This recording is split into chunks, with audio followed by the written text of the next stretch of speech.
There was a time in my life when I believed the world was unfair to me. I blamed my parents, the system, my boss, my friends, even God. But that day, sitting alone in a small room, surrounded by unpaid bills and an empty heart, I realized something. The world wasn't going to change just because I felt like a victim. But I could change if I stopped blaming the world. Blaming is easy, and it's addictive. It feels good to say, this isn't my fault. But that feeling is temporary, because afterward, we're still powerless. That's the trap. As long as we keep pointing outward, we lose the power to change anything. But the moment I asked, if it's not their fault, then what can I do? The path revealed itself. We grow up in a world full of excuses. You're poor because the economy is broken.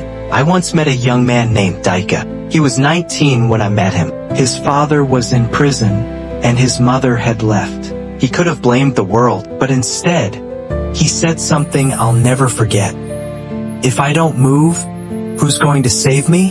Today, Daika owns a business that supports dozens of families. He didn't blame, he took responsibility, and his life transformed. You're stuck because you're not born lucky. But I started to wonder, do successful people live in a different world?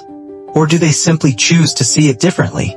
Most of us wait for life to become fair before we take action. But the truth is, life is waiting for us to grow up first, then it opens the doors. I know what it feels like to be treated unfairly. I know the pain of betrayal. But here's what I learned, pain didn't weaken me. What weakened me was blaming the pain. So I began writing down, what small thing can I do today?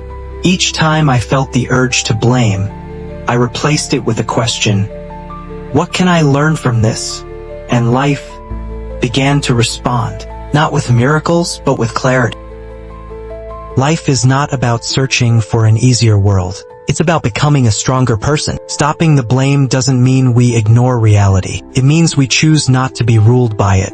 Every great person, without exception, had reasons to give up, but they chose to take responsibility, even for the things that weren't entirely their fault. And that is where real power is built, not from complaining, but from awareness. Today, ask yourself, what have you been blaming outside of yourself?